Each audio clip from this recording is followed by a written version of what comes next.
Yeah, so I think it could be an excuse to do a major QE, or could it be the Great Taking, where they allow the whole financial system to be vaporized, then they reboot it afterwards, and what you thought you had in the system is taken away from you, or part of it is taken away from you. Saturday, July 20th, 2024, Monaco 64, home of alternative economics and contrarian views. So yesterday, Clive and I spoke. That was the video. Clive came back from holidays. And then after I posted the video, this story about this cyber attack, cyber disruption, IT disruption, whatever you want to call it, came out. And I think it's big news. And we've been warning here on the channel, and I say we because I've spoken about this with Mike from Rethinking the Dollar when we used to do our show together about the cyber pandemic. I've been warning as well here on this channel, as I said earlier, and I'm going to put a link above in the cards. There's a couple of videos I did. One was in February of 2023. And the title was, Are We on the Cusp of Klaus Schwab's Comprehensive Cyber Attack? My other warning was on December of 2021. Should we be concerned about a cyber attack on global financial system? Yes, I know it was 3 years ago, but I would say it's better to be prepared in advance than being a day too late. The other one that I did was back in June of 2021, economic collapse around the corner as globalists prep us for a major cyber event. So there you go. And the powers that be, they warn people. The problem is that very few listen to them. And those who do are called conspiracy theorists. So I think this could be serious. I think this could be Klaus Schwab's cyber pandemic. He warned about it back in July 2020. And he said that the COVID-19 crisis could look like a small disturbance next to a comprehensive cyber attack. And I'm not going to go too deeply into what happened yesterday because I'm not an IT specialist, cyber specialist, but I know someone who is, and he's been talking to me about it. And we're going to talk a little more about it tomorrow afternoon before the live stream. And I'm going to have Clive on, and hopefully maybe I can get Mike on from Rethinking the Dollar, and that would be good, but I can't promise you that. What I'm going to do right now is play you the clip of when Klaus Schwab warned about this comprehensive cyber attack. So here you go. We all know, but still pay insufficient attention to the frightening scenario of a comprehensive cyber attack, which would bring to a complete halt to the power supply, transportation, hospital services, our society as a whole. The COVID-19 crisis would be seen in this respect as a small disturbance in comparison to a major cyber attack. To use the COVID-19 crisis as a timely opportunity to reflect on the lessons the cybersecurity community can draw and improve our preparedness for a potential cyber pandemic.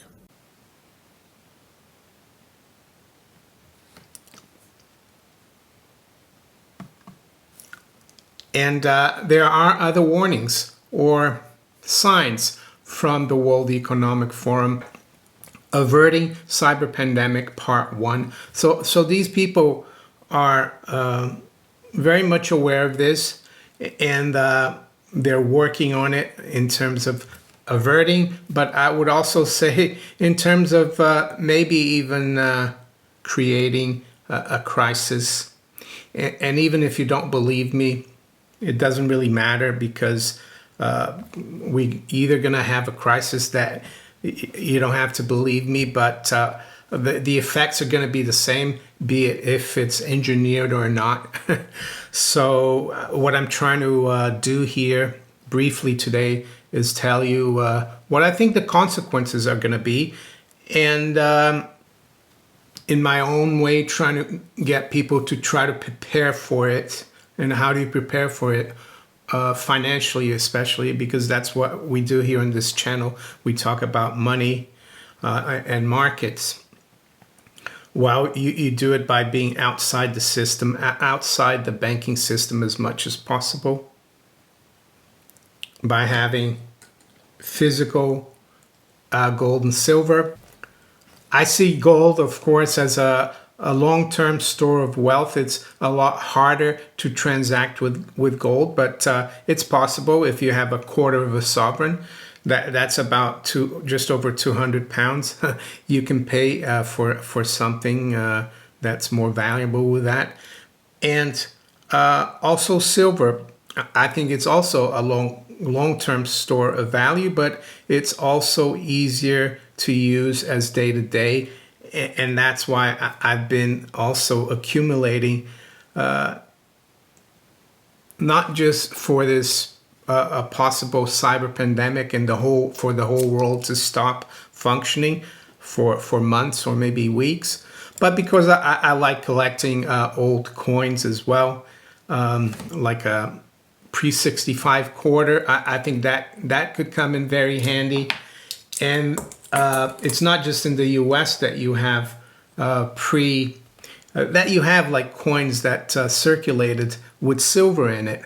In the Netherlands, for example, you've got the 1960 2.5 guilders, or the 1966 guilder. They all have 0.72 silver, the Dutch one, and the shilling from Australia, the shilling from the UK. So I think that could come in handy, and that's why I've been telling people about gold and silver, physical gold and silver. What did I do yesterday? Was I affected by it? No, not really. Luckily, I wasn't. But one thing I did is I went into town, and things seem to be running quite normal. I paid with my card. I went to Marks and Spencer's, to the food hall, bought a few things. The card worked. And then I went to my bank, NatWest, and I took as much cash as I could out. What I mean, as much as I could. Well, as much as I could from the ATM machine, because I didn't really want to go to the counter and be asked questions. So I was able to get about £1,000 in cash. I think it's important to have some of that. And am I saying the world's going to go back to how it used to be before the internet and IT? No, but we could have big disruptions. And I remember, though, back in the 70s and 80s, when the internet and IT was not as ubiquitous as it is today. Well, everything today, if you have an IT problem, everything goes down. I remember traveling with my mom and dad and my sisters in the 70s. And if you wanted to buy an airline ticket, you went to the travel agent, or sometimes the airlines even had their own shops on the high street, and you went in there and you bought the ticket. I don't know if you remember, they used to be long, it's all paper, and it worked really well. There was no problem.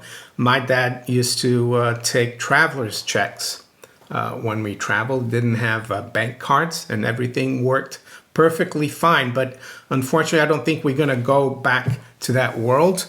And I want to talk about why they might be doing this, why it's by design, and you might not accept it, but I personally think it is. Well, because there's an old saying, I think it was David Icke who talked about it and still talks about it. They create a problem, then they create a crisis, and then they bring you a solution. So I think this is what it's all about. Just like the crisis we had in 2020, since that that crisis, and part of the change has been pushing people to use more digital ways of payment and not physical cash. So how do they push that even more? Because you might think, well, with this crisis that kicked off yesterday, people are going to go back to cash, but that's not the way they're thinking, in my opinion. They're thinking that, we have a problem, we have a crisis. I think we're still not in the crisis yet, but then they're going to bring a solution. What will the solution be? Well, in the short term, the solution will be to flood the financial system with more liquidity, because that will be the cover for it. This cyber pandemic, the potential cyber pandemic. And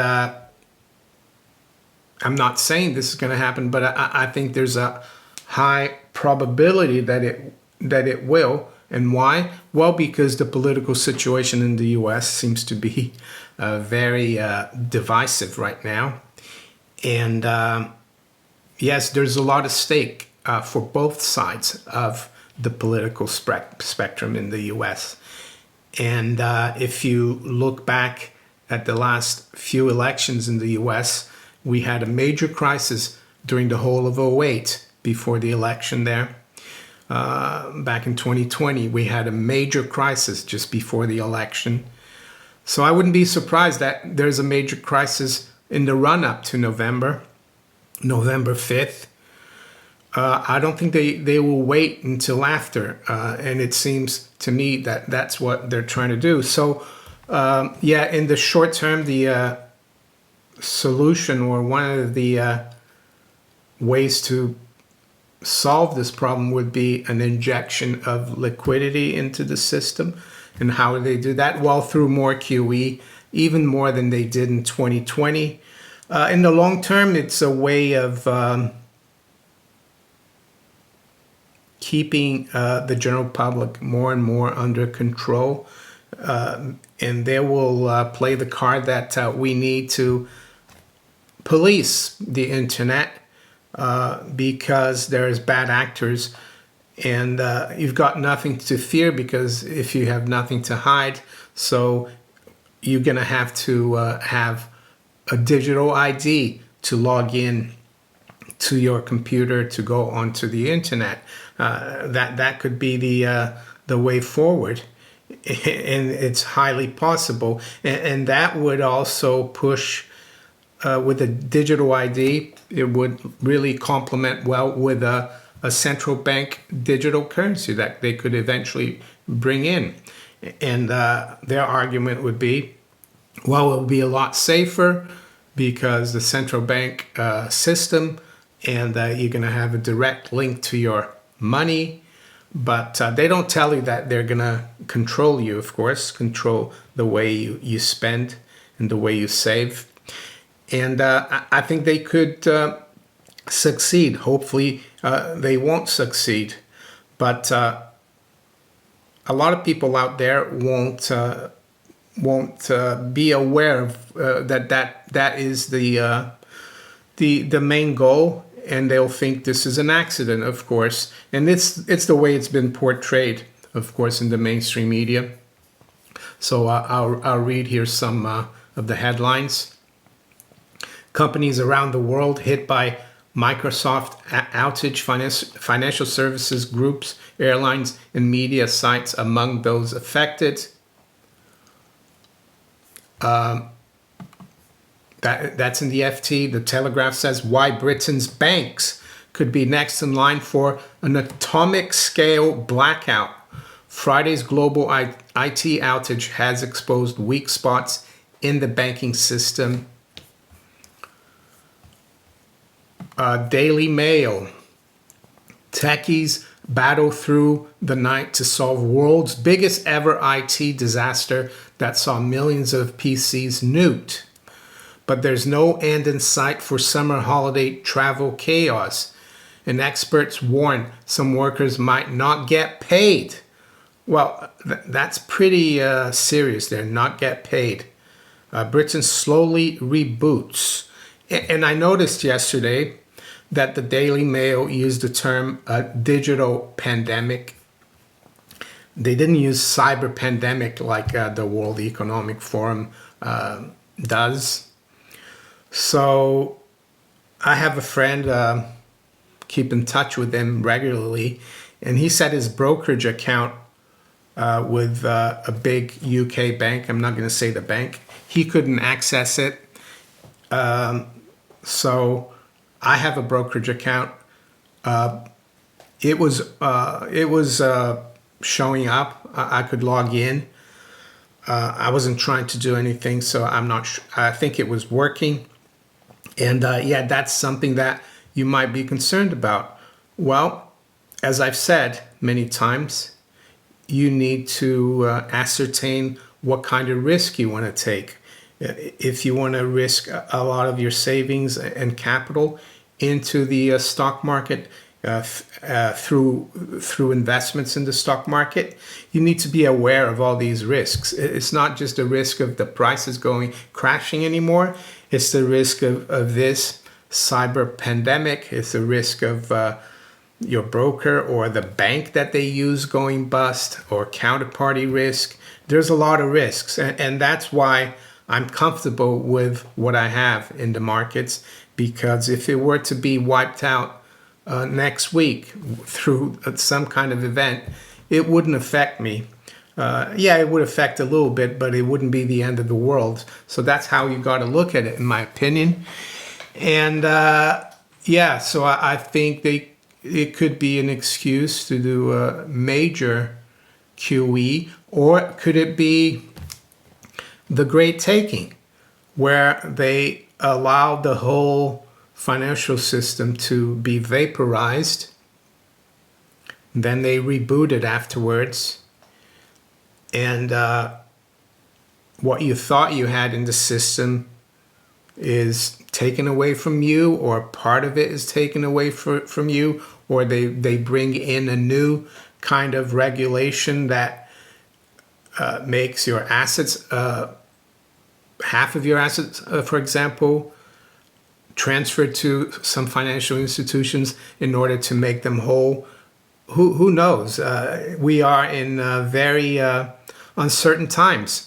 My take is that they'll come in with the flood of liquidity, or QE, and we're also going to see probably more fiscal spending, and the excuse will be that these disruptions are going to hurt the economy, and they would. What about what happened to gold and silver? Not just yesterday, but also Thursday afternoon, towards the end of the day, gold and silver got hammered, and it's suspicious, isn't it? And then yesterday we had this cyber event, and they hammered it even more. And you would think that in an environment or in a crisis where everything IT related, which is the financial system, medical, hospitals, schools, everything, travel, you would think that having some of these, gold and silver, would go a long way. So why the smackdown in the futures price of gold and silver?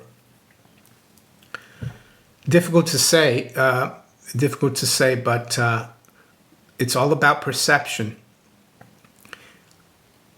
And what do I mean by that? Well, these people who are in charge, they don't want people protecting themselves. So what do you do on a day where you get the biggest ever IT disaster, as the Daily Mail calls it?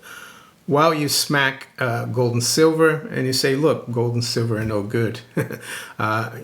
You've got to keep your money or your savings in the bank, even though it might be vaporized, your savings. So there you go. With that, I'm going to wish you all a very good weekend. Take care. Bye.